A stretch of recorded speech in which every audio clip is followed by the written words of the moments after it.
There we go. All right. We are good to go. Hello, everyone. Oh, I didn't shut my door. 1 second.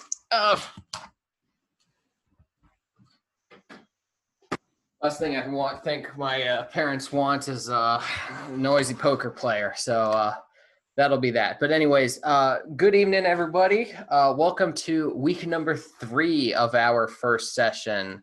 Everybody on Zoom, can you hear me all right? Yes, no. I can hear you. Okay, that's good enough for me. And I'm sure it sounded like everyone on Discord could hear me too. I think, and I pardon for not putting specific instructions. I think from now on, what we will do is we'll have meetings on Zoom because that's a much better interface than Discord for learning and going over topics. But then we'll migrate to Discord and have our voice chats while we're playing poker.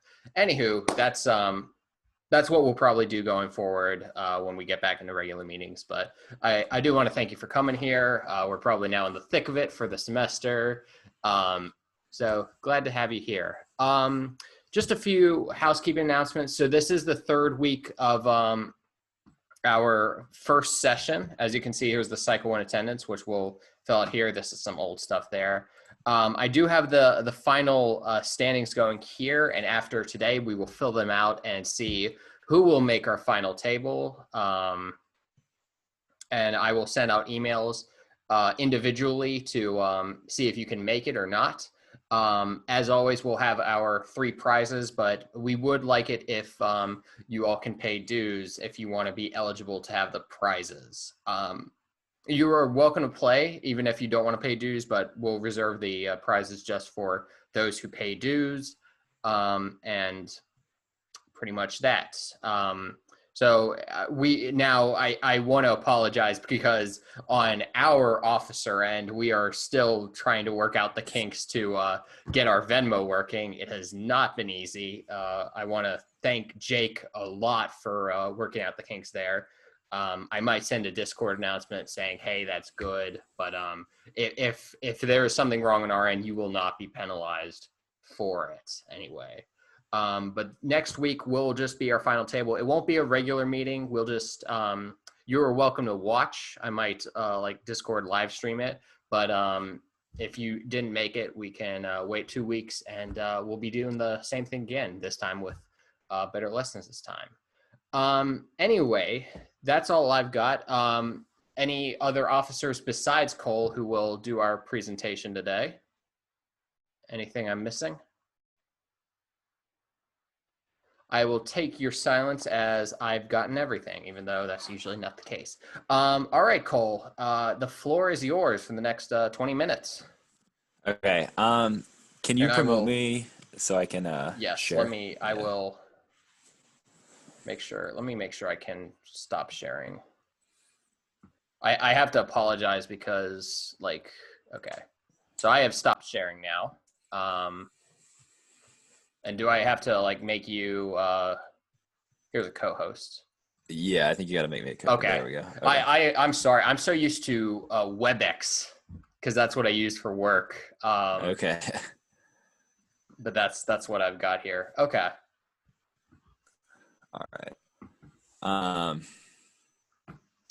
So I apologize in advance because I started a couple of tournaments about an hour ago, so I do have those running in the background. So if I get distracted at some point, it might be because I'm in a hand. But so basically, we're just going to go over some hands from a tournament that I won this summer. Everyone can see my screen, right? I can. So okay. Seth says a true degen. Yeah. So this is a bounty tournament, and I kind of just went through and grabbed a handful of hands that we can kind of just go through. And I kind of want people just to I definitely noticed some things that I did wrong in these hands, so we'll talk about that too. But I kind of want people to just notice the style of a lot of how these tournament hands go. This is a bounty tournament, so you're going to see me do a couple of crazy things at a couple different points. Um, so this first hand, um, so the program I'm using, I should probably talk about that first, is Hold'em Manager, which is basically a heads-up display that you can use on various poker sites, ACR included.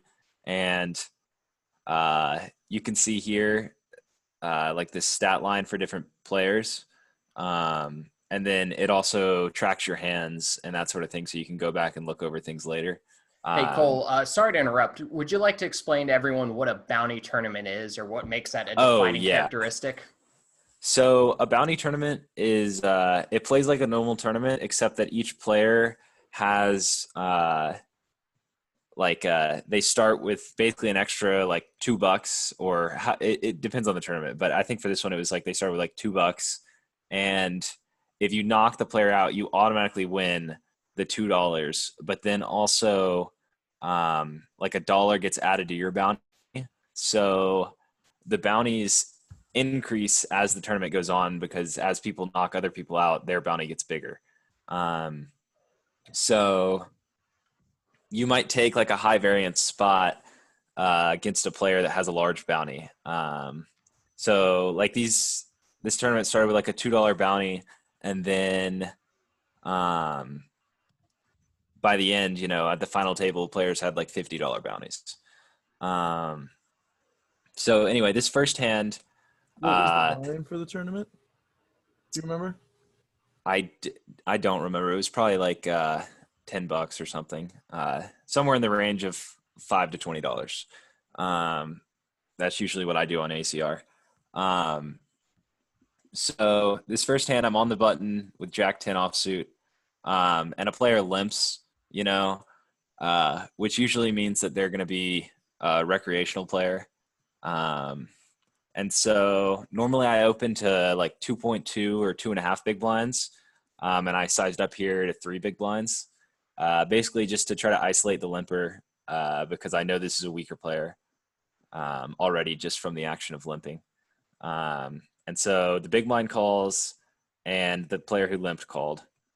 And so this is an example of a spot where I flop a marginal made hand, a pair of 10s for second pair with like an okay kicker on an ace high board. And so big blind checks, and then this player just donk leads. And so a lot of times a donk lead like this is going to represent like a medium strength hand. So basically a weak ace or a 10.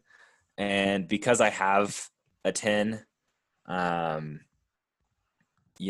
kind of block like the weaker medium strength hands. And also I have a player behind me left to act. So this hand I actually went ahead and folded. If the big blind had not called, I probably would call at least once. But realistically, you could probably just fold to this donk lead. It's really hardly ever going to be a bluff. Like maybe you call without the 10 of diamonds in your hand, or without any diamond, because then it's more likely that he has a flush draw. But I think this is, and also he has 8 big blinds behind. So calling this 5, you're really calling more like 13, because he's going to go all in on the turn. So you kind of just got to decide whether you're going to go with it or not here. And with a player left behind, you definitely don't want to just be going with it with second pair. So I folded that hand. And if anyone has any questions, speak up and let me know. So I don't really know what happens in all these hands. I remember that that hand because it was the first one I chose. So I have ace queen in the small blind, 22 big blinds, folds to me. Let's see. So this is before I started implementing that small blind strategy that I talked about last time. So you can see I'm playing more of what's known as like a linear range. I have a strong hand, so I'm going to raise. He calls. I bet 2 big blinds, and then he raises to 12.7, which, kind of sucks. But just got to let this one go. We're going to have a king a lot of the time. We have the queen of clubs. We block some of the draws. So just bet fold that one. And then, so this next hand, I'm down to like 15 big blinds. I assume I'm just going to shove this. Yeah. So once you get down to around 15 big blinds, that's kind of in the range where you're shoving or folding. And so pretty much any ace, no, definitely any ace, you can shove like super wide on the button here. But a thing to note that because it's a bounty tournament, you are going to get called a little lighter just because people will go kind of crazy for the money on your head. But since I don't think this is pretty easy early on in the tournament, I don't think I'd knocked anyone out yet. I probably didn't have a very big bounty. Anyway, they fold, I take it down.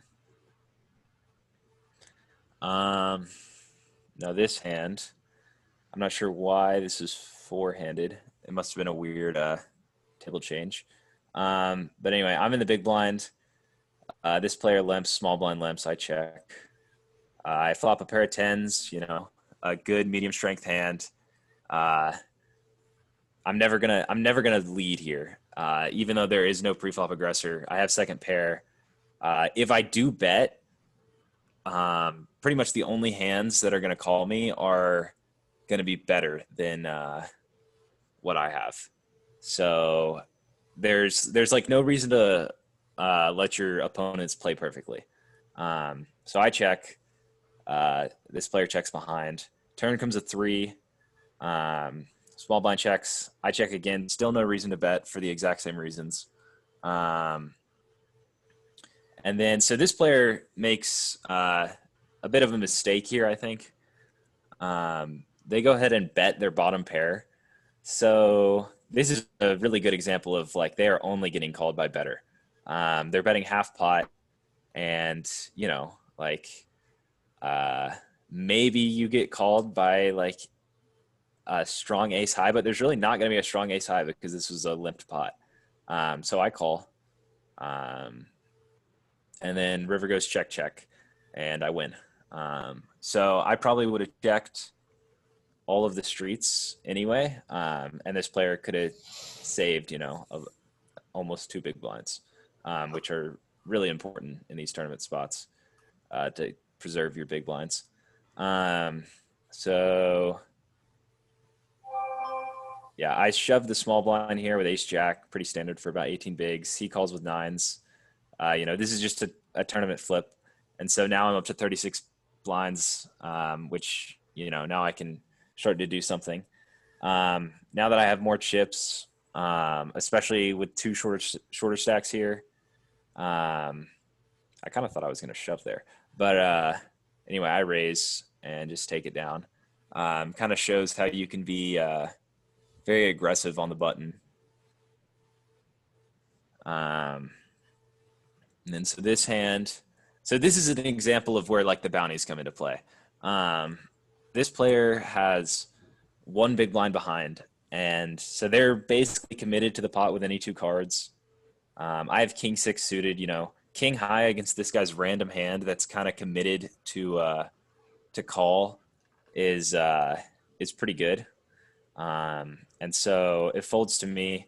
I shove all in basically to isolate this player and take the bounty. And it's as you can see, kind of best case scenario. I have him dominated. Board runs out clean, and small pot, but probably a few dollars in bounty. And then, so let's see. This is blind versus blind. King 5. Okay, so I just went ahead and shoved, which, in a, like, the solver would definitely shove here with king high versus the big blind. And then with pocket 3s, it's a pretty easy call. And so this is kind of unfortunate. He flopped a set, and then I hit 2 pair. It was all in free, but so now kind of back. If I may interrupt, something you'll get to learn a lot the more poker experience you'll get. a lot of all-in situations, you will see a pocket pair versus two over cards, aka the opponent's cards will be higher than that person's pocket pair. That is what's called a flip because it is the closest pre-flop matchup to 50-50 there is. The pocket pair is favored because it is a pair over a high card, but that gets 52%, while the two over cards are a 48% equity. You will see that a lot. And it does vary a little bit based off like suitedness and connectedness. Like I'm pretty sure Jack 10 suited is actually a favorite against pocket twos, but I'm not 100% sure. But anyway, so this hand, Ace Jack of Hearts. So I have 18 big blinds. You could definitely just shove this hand, especially Ace Jack, because like raise folding Ace Jack suited just seems really bad with this few blinds. And so this guy shoves, and this is why, I mean, I don't know. Either way, probably all the money's getting in pre here. And so I think I suck out on this. Yeah, so I hit hard on the so and to win tournaments, you gotta win some flips. But I mean, you gotta remember that I'm just kind of picking out some of the bigger hands from the tournament. So anyway, back up to like 40 blinds, which is 40 blinds is pretty good in a tournament. Let's see, and then we've got. This is just going to be a shove. So as you can see, these players are short. Now I have chips. I'm going to shove. They're both going to fold. Easy takedown. Do you not think you're only getting called by better there with 10-3? No, that was ace-3. What? I'm sorry. My bad. I misspoke. Definitely. My question still holds.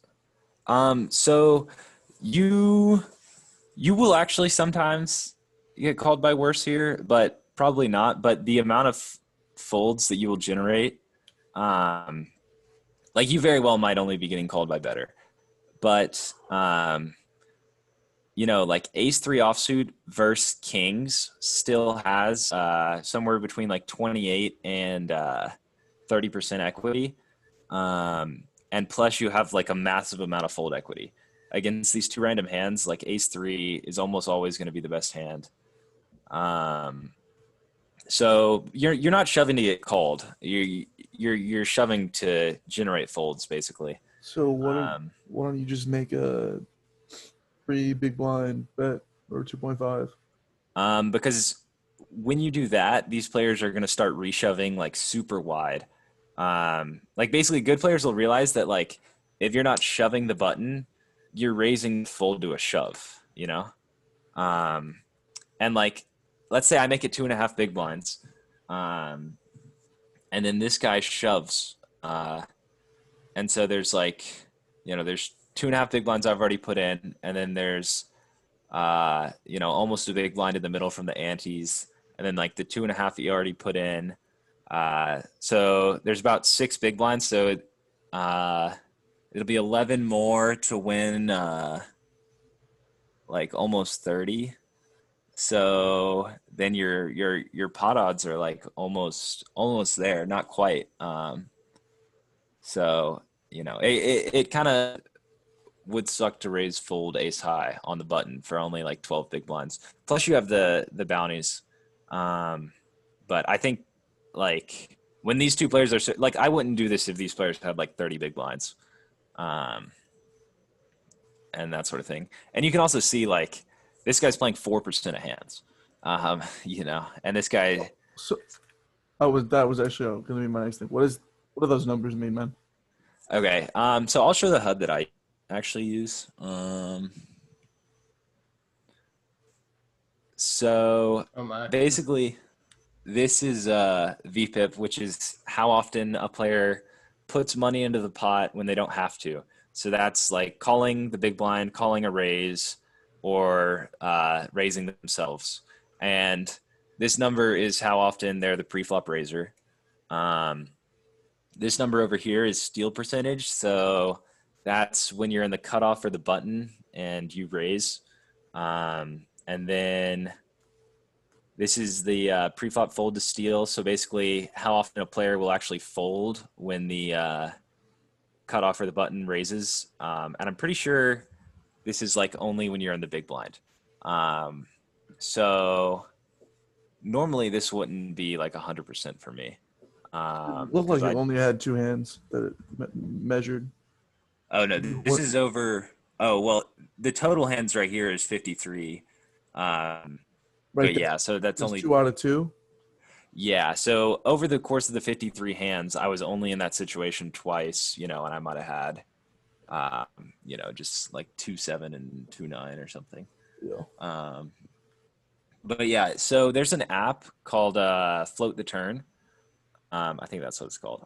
And you can go through, and it's totally free. You can go through. It has a bunch of quizzes about like push fold charts, what's profitable, and that sort of thing. And like in the small blind, you can shove like 10 big blinds effective with like 7-3 suited and be profitable. So you can shove a lot wider than you think. It's basically what I'm saying. We've got a few minutes left, so I definitely want to open the floor, the questions to the floor. Does anybody have any questions for Cole? Yeah, I'm gonna skip to one hand in particular that I wanted to go right over ahead to kind of illustrate some. This is a question for my sake. Which client are you, or online poker client, are you playing on? ACR.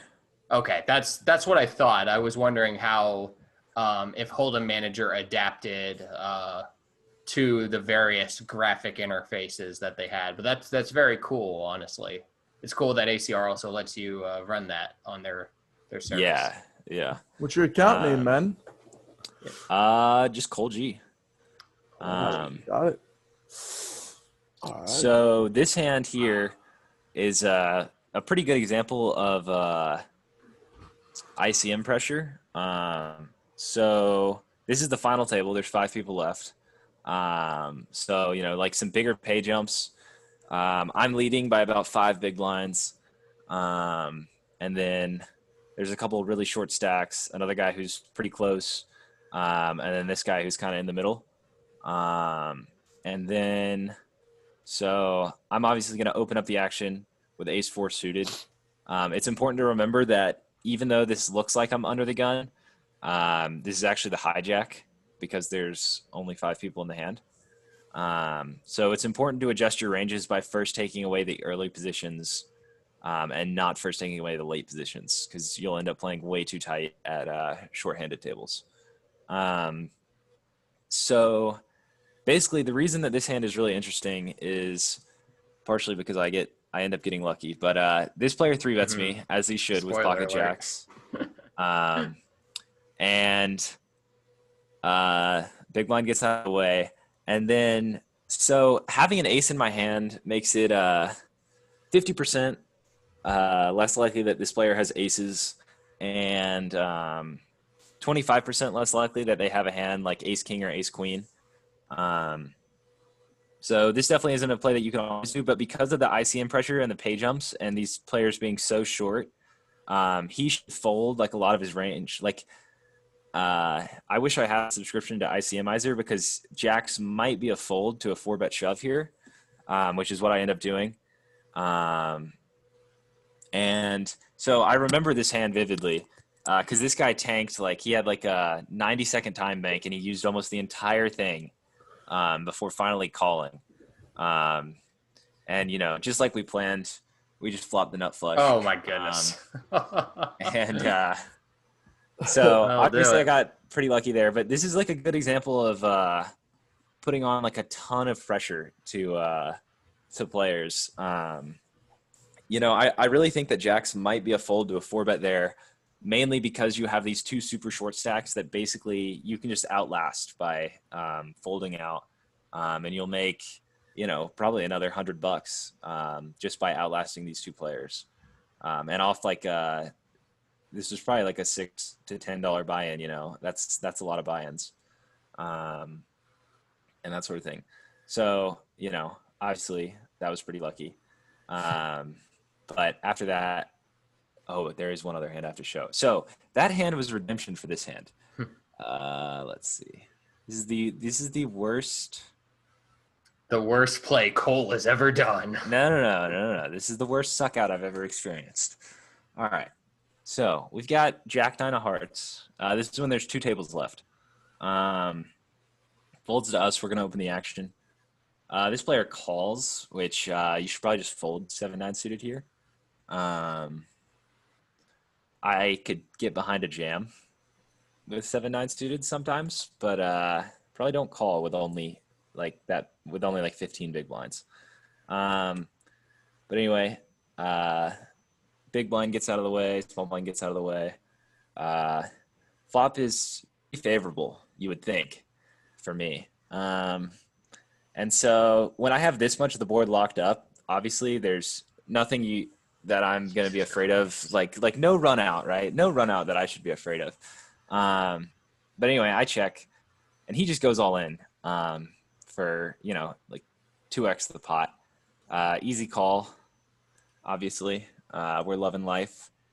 I remember this guy had one of the biggest bounties, too, in the tournament. He had like a $60 or $70 bounty. Turn is the 8 of clubs. I wasn't even looking at my computer. River was the 10 of clubs. So he just run at us for a straight flush. How? 0.1 Cole, I have never seen 0.1% make it. This is insane. So, save this and frame it in a museum because that's ridiculous. That was to go a straight flush over a full house. Luckily we still came back and won the tournament. But I mean, good for you. If you look at like how many tournaments I ran this summer, quite a few. So typically pretty big. Run 2 a day, 4 a day. What's that number? I mean, if I'm gonna run tournaments, I'm usually running 3 or 4 at once. Okay, that makes sense. Do you only play on ACR? I mean, I play on ACR and then I play on Poker Now, and then I also play on some apps on the phone, which are just like private clubs that operate through like Venmo and Cash App and that sort of thing. Alrighty. I'm going to stop us here. We're a little over time. I do want to say one thing. First off, Cole, it is great to have you and Mr. Experience. We used to say Emeka was like our poker pro in residence when he used to be a student here. I think maybe only me and a few seniors might remember Emeka, but to have you here and your breadth of knowledge is great.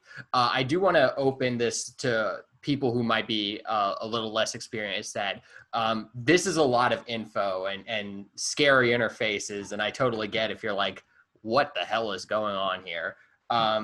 But that's why we're here, to help you learn and sometimes do the simple things, or just get you on training wheels or anything. Pardon me for such kiddie language. But we definitely want to be open. So like, we're glad to have Mr. Experience here, but at the same time, we don't want to scare you away or scare any casual players away.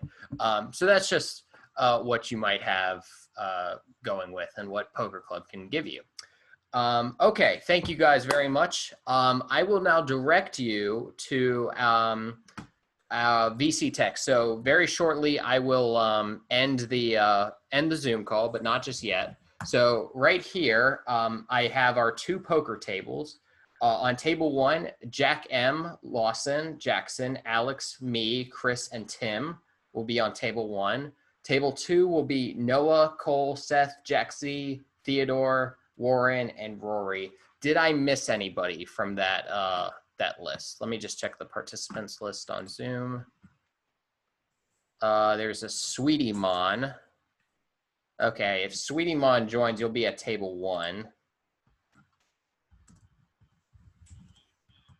Oh, that's you? I forgot about that. Okay, thank you though.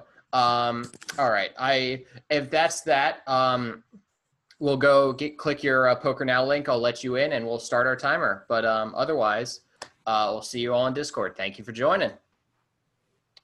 Let's stop recording. Yo.